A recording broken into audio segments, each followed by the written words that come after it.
আলহামদুলিল্লাহ আলহামদুলিল্লাহি রাব্বিল আলামিন আসসালাতু ওয়াসসালামু আলা আশরাফিল আমবিয়াই ওয়াল মুরসালিন ওয়া আলা আলিহি ওয়া আসহাবিহি আজমাইন। প্রিয় মুমিন ভাইরা, দূরের কাছের যে যেখান থেকে শুনবেন সবাইকে শুভেচ্ছা জানাচ্ছি।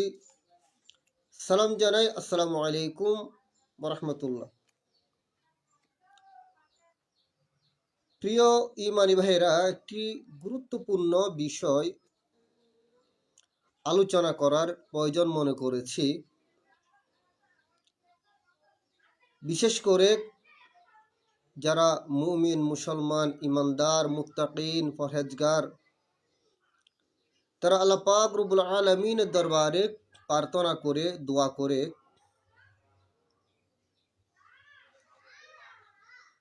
দোয়া হচ্ছেন ইবাদতের মগজ। আদ-দুআউ মাখুল ইবাদ। ইবাদতের মগজ হচ্ছে দোয়া। তো এই সুবাদে বান্দা যখন সংক্ষিপ্তভাবে আল্লাহ রাব্বুল আলামিনের দরবারে যখন প্রার্থনা করে, দোয়া করে, হাত তুলিয়ে, হাত উঠাইয়ে দোয়া করে।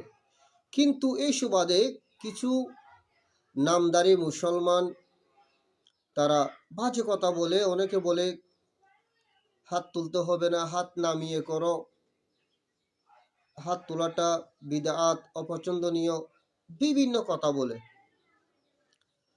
আসুন এই সুবাদে সংক্ষিপ্তভাবে আলোচনা করব। প্রথম আসবে যে আল্লাহর কাছে যখন চাইব, কিভাবে আমরা চাইব সেটা বান্দারা, মুনাফিকরা বাজে কথা বলার পূর্বে রাসূল করিম সাল্লাল্লাহু আলাইহি ওয়াসাল্লাম আমাদেরকে ১৫০০ বছর পূর্বে শিখিয়ে দিয়েছেন। যে হাদিস শরীফ,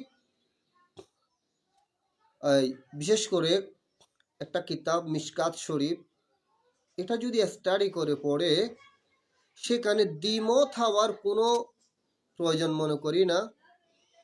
কারণ স্বাভাবিকভাবে কারো কাছে কিছু আপনি যদি চাইতে যান, সেখানে হাত দিতে হচ্ছে।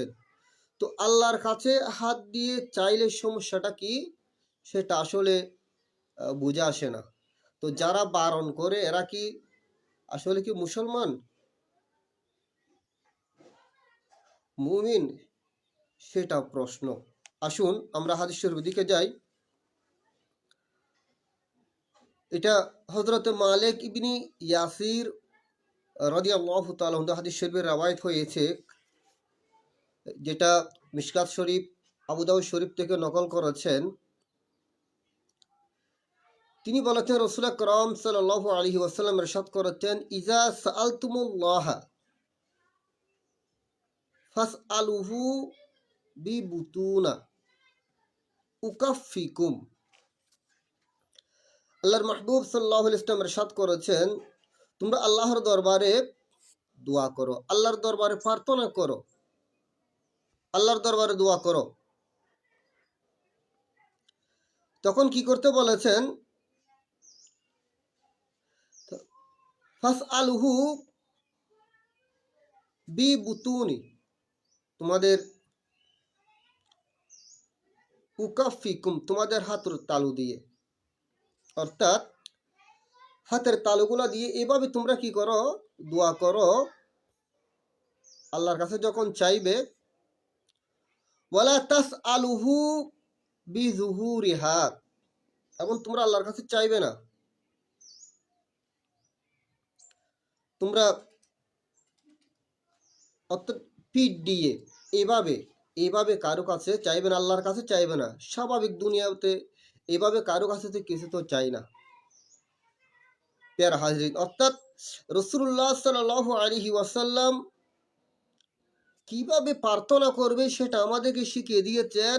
হাতের তালু দিয়ে চাইতে বলেছেন, আল্লাহর কাছে দোয়া করতে বলেছেন। তাহলে হাদিস শরীফ থেকে আমরা বুঝেছি মুনাজাত করার সময়, চাওয়ার সময়, দোয়ার সময় হাতের তালু এভাবে করে আল্লাহর কাছে চাইতে হবে। প্যারা হাজরিন, তো এই হাদিস শরীফ আবার ওয়াফি রাওয়ায়াতিন ইবনে আব্বাস, হযরত ইবনে আব্বাস রাদিয়াল্লাহু তাআলা আনহু হতেও রাওয়ায়াত হয়েছে, তিনি বলেছেন যে আল্লাহর কাছে চাইতে হলে হাতের তালু দিয়ে চাওয়ার জন্য বলেছেন। এবং ওয়ালা তাসআলুহু বিজুহুরিহা, তোমরা পিঠ দিয়ে চাইতে নিষেধ করছেন, যেটা পিঠ, এটা হচ্ছে হাতের পিঠ।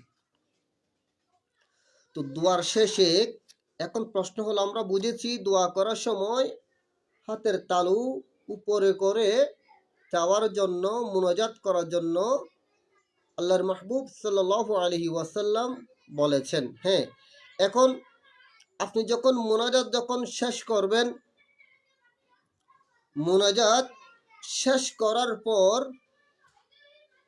হাত এটা কোথায় মুছবেন, কোথায় রাখবেন, নাকি মাথার মধ্যে, নাকি বুকে, নাকি সিনায়, কোথায়, সেটাও হুজুরে করিম সাল্লাল্লাহু আলাইহি ওয়াসাল্লাম শিখিয়ে দিয়েছেন। আমার নবী বলেছেন, ফাইদা ফারাগতুম, তোমরা যখন ফারেক হয়ে যাও, জুদা হয়ে যাও, মুনাজাত সমাপ্ত করো, তোমাদের হাতটা কি করবে, ফামসাহু বিহা উজুহাকুম, ফামসাহু মাসে করো, বিহা উজুহাকুম তোমাদের হাত, তখন তোমাদের হাত মুখমণ্ডলের মধ্যে, তোমাদের চেহারার মধ্যে তোমরা কি করো, মাসে করো।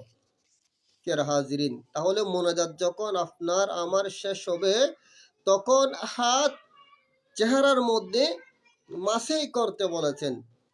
তো এখন আসুন আরেকটা বিষয়, যে মোনাজাত করার সময় আপনার হাত কি পর্যন্ত উত্তোলন করবেন, সেটাও আল্লাহর মাহবুব সাল্লাল্লাহু আলাইহি ওয়াসাল্লাম আমাদেরকে শিখিয়ে দিয়েছেন। আসুন, যেটা তিরমিজি শরীফ হতে রাওয়ায়াত হয়েছে, আন ওয়ান উমর قال كان رسول الله صلى الله عليه وسلم, রাসূল করিম সাল্লাল্লাহু আলাইহি ওয়াসাল্লাম যখন দোয়া করতেন, তিনি কি করতেন, ইযা রাফাআ ইয়াদাইহি ফি দুআই, দোয়া করার সময় আল্লাহর মাহবুব সাল্লাল্লাহু আলাইহি ওয়াসাল্লাম হাত মুবারক উত্তোলন করতেন, উপরে তুলতেন হাত মুবারক। তো সেটা কি করতেন, লাম ইয়াহুত্তাহুমা হাত্তা ইয়ামসাহা বিহিমা ওয়াজহাহু, আল্লাহর মাহবুব সাল্লাল্লাহু আলাইহি ওয়াসাল্লাম হাতেটা নামাতেন না চেহারার মধ্যে মালিশ করার পূর্ব পর্যন্ত, চেহারা মুবারকের মধ্যে মালিশ করে, হাতটা মালিশ করে চেহারা মুবারকের মধ্যে, তারপর হাত মুবারক নামাতেন। সুবহানাল্লাহ। এবং আল্লাহর মাহবুব সাল্লাল্লাহু আলাইহি ওয়াসাল্লাম এটা আমাদেরকে শিখিয়ে দিয়েছেন। প্যারা হাজিরিন, তাহলে বুঝে যাচ্ছেন রাসূল করিম সাল্লাল্লাহু আলাইহি ওয়াসাল্লাম বলেছেন দোয়া করার সময় হাত উত্তোলন করতে, কি পর্যন্ত করে, কাঁধ পর্যন্ত, এইভাবে কাঁধ। রাসূল করিম সাল্লাল্লাহু আলাইহি ওয়াসাল্লাম এর আঙ্গুল মুবারক এটা কাঁধ পর্যন্ত থাকতো, আঙ্গুল মুবারক, এইভাবে তিনি দোয়া করতেন। এবং দোয়া করার পর হাত মুবারক আল্লাহর মাহবুব সাল্লাল্লাহু আলাইহি ওয়াসাল্লাম চেহারা পাকের মধ্যে মালিশ করতেন, সেটা আমাদেরকে শিখিয়ে দিয়েছেন। কিন্তু আফসোসের বিষয়, বর্তমান প্রেক্ষাপট, কিছু মুনাফিক মুসলমান দাবিদার, তারা মুনাজাত করতে তাদের খারাপ লাগে, বিদআত বলে, বাজে কথা বলে। আমি আপনাদের খেদমতে আরজি পেশ করব, আপনারা বেশি দূরে যেতে হবে না, মিশকাত শরীফ কিতাব খুলে দেখবেন, আপনারা সেখানে কিতাবুদ দাওয়াতের মধ্যে দেখবেন যারা মুনাজাতের বিরোধিতা করেন, সাধারণ মানুষকে গোমরাহ করতেছেন, অথবা আমার এই ভিডিও অনেকে পাবেন যারা মোনাজাত বিরোধী, হাত উত্তোলন করা বিরোধী, যে সাধারণ আমার মতে যারা তাদের কথার মধ্যে মিসগাইড হয়ে গিয়েছেন, আপনারা এই ভিডিওটা যারা আপনাদেরকে গুমরাহ করেছেন তাদেরকে দেখাবেন এবং শোনাবেন। আল্লাহ পাক রব্বুল আলামিন সবাইকে বোঝার তৌফিক দান করুক। এটা কিতাবুদ দাওয়াতের মধ্যে, মিশকাত শরীফের মধ্যে হাদিস শরীফগুলো বিদ্যমান আছে। তো সকলের ঈমান আকীদা হেফাজত করুক। ওয়া আখিরু দাওয়ানা আনিল হামদুলিল্লাহি রাব্বিল আলামিন। আসসালামু আলাইকুম ওয়া রাহমাতুল্লাহ।